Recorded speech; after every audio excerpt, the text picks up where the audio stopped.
An American man weary of life in New York City settles in a village during his travels in India. He meets three young women, overcomes cultural differences and prejudice, and establishes a family in a place where polygyny, unimaginable in New York City, is practiced and permitted, starting a new life. Before watching this video, please subscribe and like to support more creations. "I no longer want my youth and soul to be devoured by this gray city," mumbled 52-year-old Daniel Carter, walking alone through the narrow, desolate alleys between the towering glass buildings of Midtown New York. After graduating from a top-tier university, he joined a tech company that many envied, but it left him with nothing but endless loneliness and indifference. Day after day of endless overtime, unfair criticism from his supervisor, and mountains of reports and proposals, nothing made him feel alive. Everything felt hollow. Perhaps some would say, "Your salary isn't low. Isn't this a luxurious complaint?" But something had long withered in Daniel Carter's heart. He was over 40, with no meaningful romantic experience, and the fact that life is lived only once echoed constantly in his mind. What if I die meaninglessly like this? A sudden sense of dread washed over him. Then one day, he decided to resign. After handing in his resignation, he returned home determined to leave without a specific destination in mind. But strangely, India came to his thoughts. Since childhood, he had heard about trekking in the Himalayas, the Ganges River, the scent of spices wafting from every alley, colorful saris, and the mysterious culture where Buddhism and Hinduism coexisted. He thought, perhaps India can open a new path for me. So he booked a ticket and packed a simple bag. The savings he accumulated during his work were considerable. Let's truly live once. And so he headed to India without looking back. He never imagined that he would encounter a life he had never envisioned. The moment Daniel Carter stepped off the plane at Delhi airport, a wave of heat washed over him. The air here was starkly different from New York. Dusty haze and a pungent spice smell filled his nostrils. As he hurried to find transportation, countless taxi drivers and vendors surrounded him, asking where he wanted to go. He felt overwhelmed, but also strangely excited.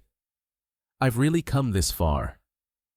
He spent a few days exploring Delhi, visiting typical tourist attractions.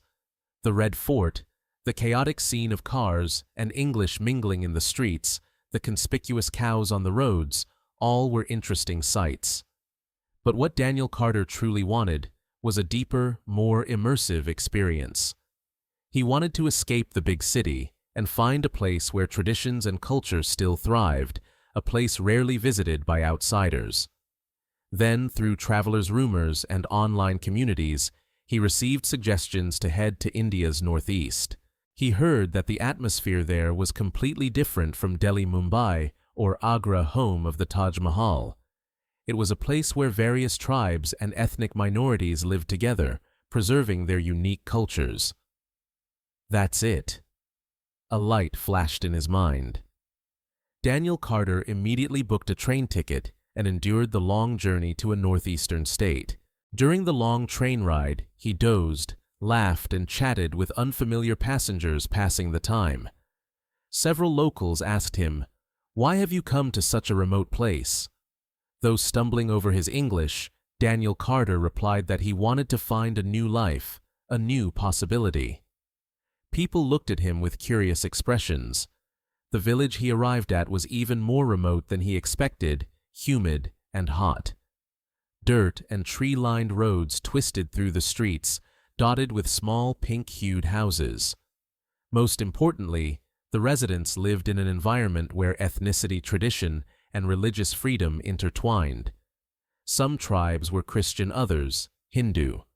Still, others followed tribal beliefs. Daniel Carter was deeply drawn to this complex and diverse culture, which couldn't be clearly categorized. After changing buses several times, and even hitchhiking in the back of a truck when there were no buses, he finally reached a village rarely seen by foreigners. Small, simple houses were scattered amidst the magnificent natural scenery of mountains and valleys. Chickens and goats roamed near the village entrance, and children ran barefoot on the dirt paths. When Daniel Carter appeared with his backpack, dozens of eyes turned to him simultaneously. He felt nervous, but also a warm curiosity. After a few steps, the owner of a humble tea stall near the village entrance beckoned him to sit down. He poured a strong cup of chai and asked in broken English where he was from and why he was there. Daniel Carter briefly introduced himself. The owner smiled brightly and said he knew a young man who had previously guided foreigners, asking him to wait a moment. Soon, a young man walked in from outside. His name was Rohan, about 30 years old. He had traveled to several regions with a volunteer group. Therefore, his English was quite fluent, and he offered to show Daniel Carter around the area. Daniel Carter accepted his offer and asked him to find a room where he could stay in the village for a few days. He ended up staying in a simple stone house with an old woman. It had a very comfortable feel.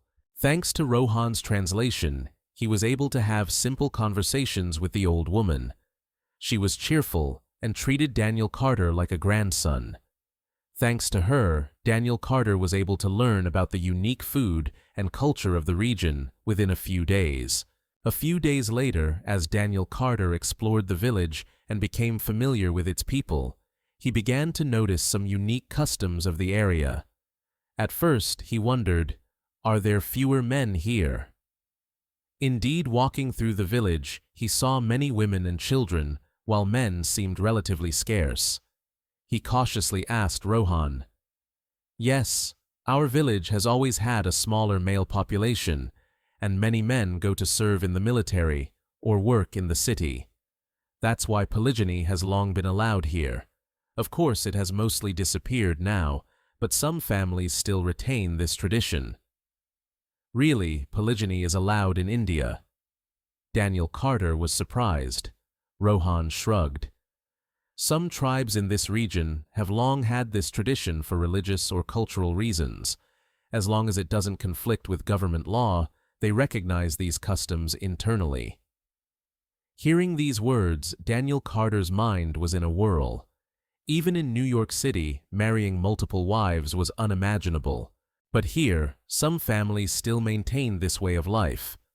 From that day on, Daniel Carter began to interact with the villagers and gradually observe their daily lives.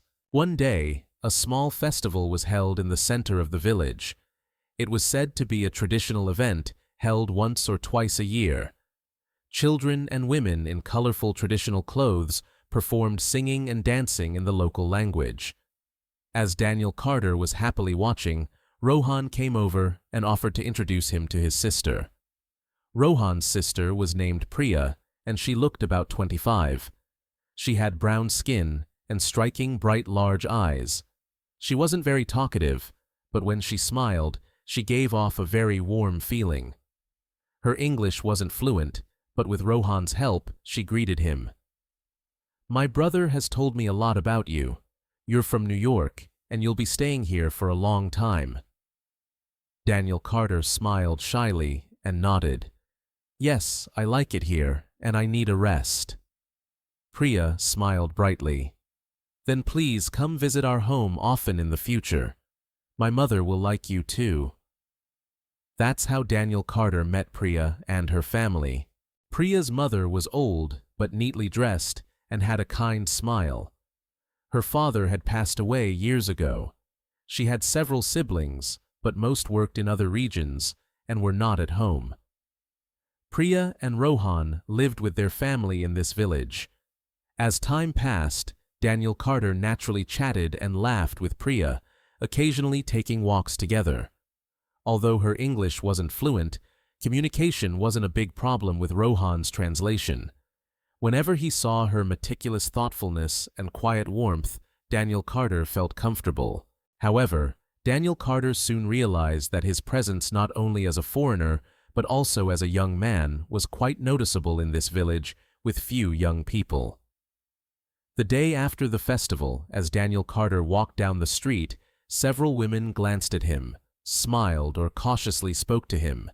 Some invited him to their homes for tea, while others asked if he could help them with farm work. At first, he just thought it was kindness.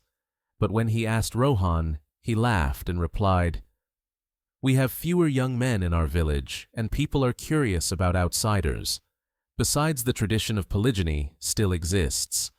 If you're willing, it's not impossible to get married and settle down here." "Get married? An outsider like me could—" Daniel Carter was surprised, but Rohan casually replied, "You're a rare presence in this village." Indeed, in this village, it was common for women to lead households, because men often left the area or died young, and traditionally a man would marry several wives and establish a family. The number of such families was decreasing, but they had not completely disappeared. Daniel Carter was faced with a situation he could never have imagined in New York. He hadn't dated in a long time, let alone considered marriage. But he was suddenly confronted with the possibility of marriage here. Deep down, he thought it was ridiculous. But suddenly, a strange feeling that this might be an opportunity emerged. His life in New York had hit a dead end. He had resigned, and no one was welcoming him back. In this village, at least, there was a possibility of forming a family and a community. Even the unconventional method of taking multiple wives was possible. Of course, Daniel Carter himself had many doubts about whether this was truly possible, but the villagers did not find him strange. Instead, they actively offered him convenience. Then one evening, Daniel Carter was invited to a small bonfire gathering in Priya's family's courtyard. Priya and Rohan, along with some village friends, gathered to play traditional instruments and sing. Daniel Carter also awkwardly kept the beat. After some drinks, the atmosphere became even livelier. Priya smiled gently at Daniel Carter and said, "Brother, do you like our village? Have you ever thought about staying here?" Daniel Carter felt a curiosity and excitement in her eyes. For a moment, his heart pounded. "Yes, I'm actually growing to like it more and more," he replied honestly. Priya nodded, her face slightly flushed. "My mother and siblings like you very much too. If you're willing, you can live with us in this village." But at that moment, Rohan's words flashed through Daniel Carter's mind. Some families in this village allow polygyny. Indeed, whenever Daniel Carter walked around, women showed him affection. Not just Priya, but Meera, who ran the tea stall near the village square, Sunita, who led the singing at the festival, and Kavita, who worked part-time, occasionally tried to talk to him and looked at him curiously with their less than fluent English. They seemed to be showing not just curiosity, but also affection. As time went on, Daniel Carter naturally conversed with the village elders. Village elder Rajan, in particular, told Daniel Carter many stories of tradition and history. This place had lived as tribes for centuries, often interacting with the outside world, and even during British colonial times, it was never fully conquered. And the tradition of polygyny arose from a culture where there weren't enough men. In the past, many men died in wars or plagues. The surviving men had to take several wives to continue the entire tribe. Daniel Carter asked, "So weren't the women sad?" Village elder Rajan tilted his head and said, "It was a necessary choice. Marriage is both love and for survival and maintaining the community." He said that in modern times this system had almost disappeared, but there were still many places where it could be practiced if one wished. However, men had a great obligation to bear the responsibilities of the family. Rajan told Daniel Carter that if he were to marry here, he might take more than one wife, which was not considered strange in their culture. Daniel Carter's heart was conflicted, but at the same time he gradually thought, "Can I start a new life here?" After staying in the village for about 2 months, Daniel Carter had become as familiar as a local resident. He would wake up early and work in the fields with the villagers, and when he returned home, he would eat or drink tea with them. Because the lifestyle here was simple and communal, even when physically tired, Daniel Carter felt a sense of peace in his heart, unlike when he returned to New York. Then one day, Priya said to Daniel Carter with a cautious expression, "Brother, my mother really likes you, and if you are willing, she wants to welcome you as part of our family." Daniel Carter's heart sank at that moment. That was marriage. Priya nodded, her face flushing.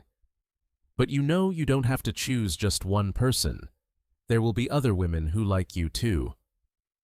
In fact, it wasn't just Priya who said this. When Daniel Carter went to the tea stall, a woman named Mira also subtly suggested, "Men are precious in our village.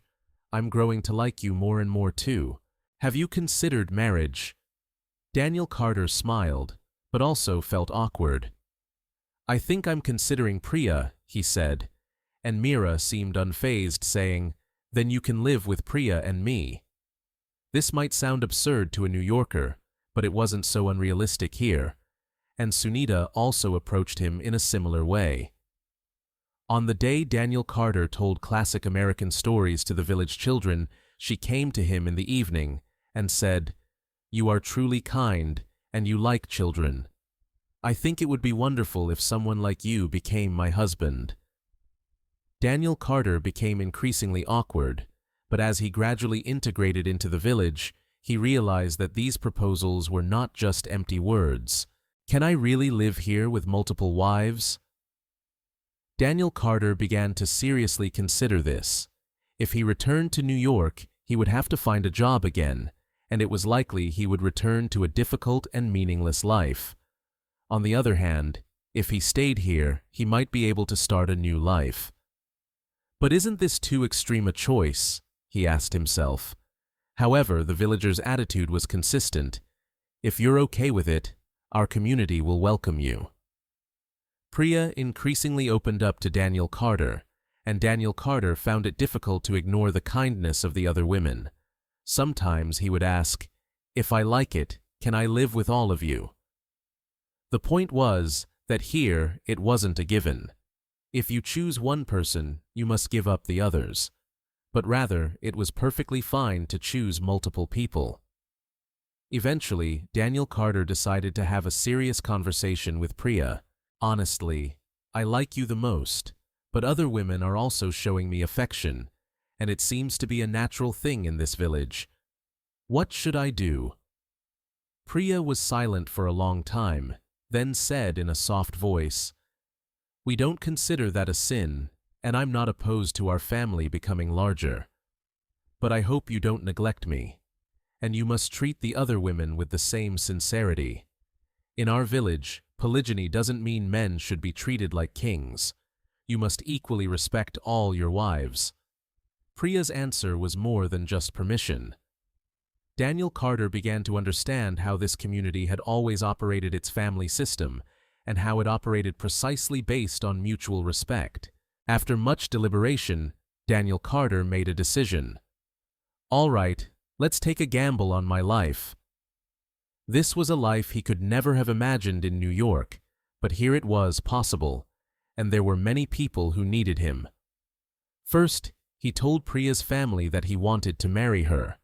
The family was overjoyed and prepared a celebratory party. They also asked him if there were any other women he wished to live with. Daniel Carter hesitated, then thought of Mira and Sunita. "I feel that those two have also shown me affection, and I like them too." It was a bit awkward to say at first, but Priya's mother instead showed a relieved smile and said, "Then go ask them too if they truly want to live with you." A few days later, Daniel Carter had serious conversations with Priya, Mira, and Sunita separately. In the end, all three women wanted to marry Daniel Carter and were willing to accept living together. Is this really going to happen? Daniel Carter could hardly believe it. He worried that the three of them would be jealous of each other, but the brides-to-be said in unison, "We are accustomed to these relationships. Cooperation is more important than jealousy." Daniel Carter did not neglect his own household chores or farm work, which was a great help. The village elders, Rajan, the village chief, and the families gathered to set the wedding date. According to modern Indian government law, it might not be possible to legally register everyone as married simultaneously. However, in this village, if they held a traditional ceremony according to tribal customs, the community would recognize it as a de facto marriage. This was the power of ancient customs that state or central governments did not strongly interfere with. On the wedding day, the entire village was immersed in a festive atmosphere. People in traditional attire played music and prepared lavish food. Daniel Carter wore clothes with simple yet splendid decorations and had colorful patterns drawn on his face and the backs of his hands. Priya, Meera, and Sunita wore traditional saris with floral decorations in their hair. Daniel Carter saw the three of them appear side by side and wondered if this was a dream or reality. The ceremony was held in front of an ancient large tree in the center of the village. The elders offered blessings and everyone exchanged wedding vows. Amidst the blessings of the crowd, Daniel Carter successfully held the hands of the three women. He felt incredibly comfortable with Priya, as if they had known each other forever, shared pleasant smiles with Meera, and communicated sincere affection with Sunita through just their eyes. He who once felt the word marriage was out of reach was now about to marry three wives here. Life truly was unpredictable. After the wedding, dancing and singing continued late into the night. Daniel Carter swore he would never forget this day. At the same time, deep in his heart, he thought, this is just the beginning. Even though undertaking the responsibility of caring for his new wives would be a huge challenge, it was happening. After the marriage, Daniel Carter began living with his new wives in a house on the outskirts of the village. Priya felt a little sad about leaving her family, but she wanted to build a new home with Daniel Carter. Meera and Sunita were also happy to come and live together in this house. Initially, preparing furniture and daily necessities was a big task. The villagers helped each other, sharing utensils and furniture. The new wives each took on their roles. Priya was mainly responsible for cooking, sewing, and preparing traditional food. Meera ran a tea stall in the village market, earning money. Sunita occasionally taught children, including children from other families, and earned some pocket money. Daniel Carter took on farming and house repair work in the village. He also helped foreign travelers with English communication. In this way, everyone helped maintain their livelihood in their own way and shared household chores. Although it was hard, strangely, there was a sense of unity. In the evenings, the four of them would gather for meals and laugh as they talked about the day's events. Some days, they would be sweating from Priya's spicy dishes. Other days, Meera would tell them an interesting story she heard from customers at the tea stall. After finishing chores, Sunita would quietly read or tell Daniel Carter ancient stories about the village. At first, he worried about jealousy or conflict, but the wives got along surprisingly well. They resolved issues through conversation, and when one of them said, "I'm going for a walk with Daniel Carter today," the others would readily agree. Okay, have fun, and respected each other. Daniel Carter, not neglecting his share of household chores or farm work, also helped greatly. Of course, they were not entirely without conflicts. For instance, if Daniel Carter spent a night with Priya, Meera, or Sunita, might feel a little lonely. In such cases, Daniel Carter would be careful and try to give everyone similar time and attention in rotation. The wives would also look out for each other, making sure no one felt left out. "I'll mind the shop for my sister today. You go for a walk with Daniel Carter."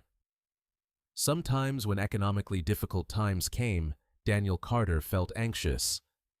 Can I really support my family with 3 wives instead of 1? However, this village had a strong sense of community. If food was scarce, they would share with neighbors, and if there was an emergency, the village elders would provide help. When Daniel Carter fell ill, the wives took turns caring for him and brought herbal remedies from the village. All in all, living together was their most important philosophy. A few months after marriage, Daniel Carter was no longer an outsider. He was recognized as a formal resident and participated in village activities and decision-making processes. For example, he could offer opinions on how to build a new irrigation canal or how to decorate for village festivals. He sometimes used his English and experience from New York to propose creative ideas that surprised the villagers. For instance, he suggested building small accommodation facilities for foreign backpackers. The scenery and culture here are unique, so if tourists come, it can help the village economy. The elders and the village chief were skeptical at first, but they decided to trust Daniel Carter's sincerity and enthusiasm. Eventually, a project to expand the tea stall and build a guest room in the backyard began. Mira was in charge of operations, and Sunita taught tourists traditional dances and songs. Priya started a cooking class teaching them how to make local traditional dishes. As a result, rumors slowly spread online, and adventurous tourists began to arrive from overseas. Thus, Daniel Carter gradually became someone dedicated not only to his family, but to the entire village. The villagers also treated him as their own family. In this caring community, Daniel Carter savored a sense of belonging and accomplishment that he had never felt in New York. At some point, Daniel Carter started to consider having children. The wives also hoped to have children one day. In fact, as time passed, Priya announced she was pregnant. Daniel Carter's heart pounded. "I'm really going to be a father." He felt a sense of responsibility, excitement, and a touch of fear all at once. The entire village celebrated the news of the pregnancy. "You're finally going to truly build a family," they said. Mira and Sunita were not jealous. Instead, they took even better care of Priya. A few months later, Priya gave birth to a healthy child. The village women gathered as midwives, and when Daniel Carter first held the baby's tiny hand, he felt a rush of emotion. He had become the father of a life in this unfamiliar land. It was a precious moment that nothing in the world could replace. Subsequently, Sunita and Mira also experienced pregnancies and childbirth. More and more children filled the family, and the house was always full of their laughter. In the evenings, Daniel Carter and his new wives would lull the children to sleep, then gather in the courtyard, quietly gazing at the stars. "We never imagined our lives would turn out like this." Daniel Carter's words made Priya, Mira, and Sunita laugh simultaneously.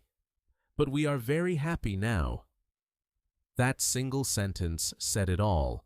This was a rural area with little to no internet or phone service. Sometimes Daniel Carter would go to the city to check emails and catch up on his friends back home. Some friends would ask, "When are you coming back? How are you going to find a job?" Others would jokingly ask, "Did you get married?" Daniel Carter swallowed hard and sighed. He wasn't just married, he was living with 3 wives. How could he possibly tell them he wasn't ready for the world to know yet, anticipating prejudice and shock? Sometimes he would think of his parents. They had passed away, so there was no way to tell them the news. But if they were alive, how would they react? "My son is living in a rural Indian village with 3 wives and children." His father, who had worked in finance his entire life, would surely faint. Time passed, and Daniel Carter's family gradually settled into the village. The guest house found modest success and became a stable source of income, and their fields and livestock gradually expanded. The wives helped each other raise the children. Daniel Carter occasionally introduced the history and culture of the village to visiting tourists. Meanwhile, with the increase in new visitors, the village gradually modernized. One autumn evening, Daniel Carter stood on a small hill in the village watching the sunset. He heard the sounds of children playing, crying, and running. After a while, his wives walked up and sat beside him. Priya quietly took Daniel Carter's hand. Mira laughed and said, "What should we eat tonight?" And Sunita pointed at the children, shouting, "You guys be careful." The last rays of the setting sun painted the faces of the three women and Daniel Carter. His life in New York flashed through his mind. The daily despair of wanting to escape the company, the endless nights, the humiliation and competition, and himself trapped within it all. But now it felt like a very distant story. Now living in a small Indian village with 3 wives and children, that was real life. Of course, life here was not always romantic. Natural disasters, illnesses, or economic hardships might come, and there would still be conflicts or trials. But Daniel Carter believed that with this community that had accepted him and the wives who acknowledged and cooperated with each other, they would surely overcome any difficulties. The red sun slowly disappeared below the horizon, and stars began to emerge in the sky. Daniel Carter gently put his arm around each of his wife's shoulders in turn and said, "I am truly fortunate to be with all of you." Priya Mira and Sunita laughed in unison and replied, "We are too." The night in the distant foreign land deepened, and in Daniel Carter's eyes a quiet realization of how beautiful life truly was emanated once more.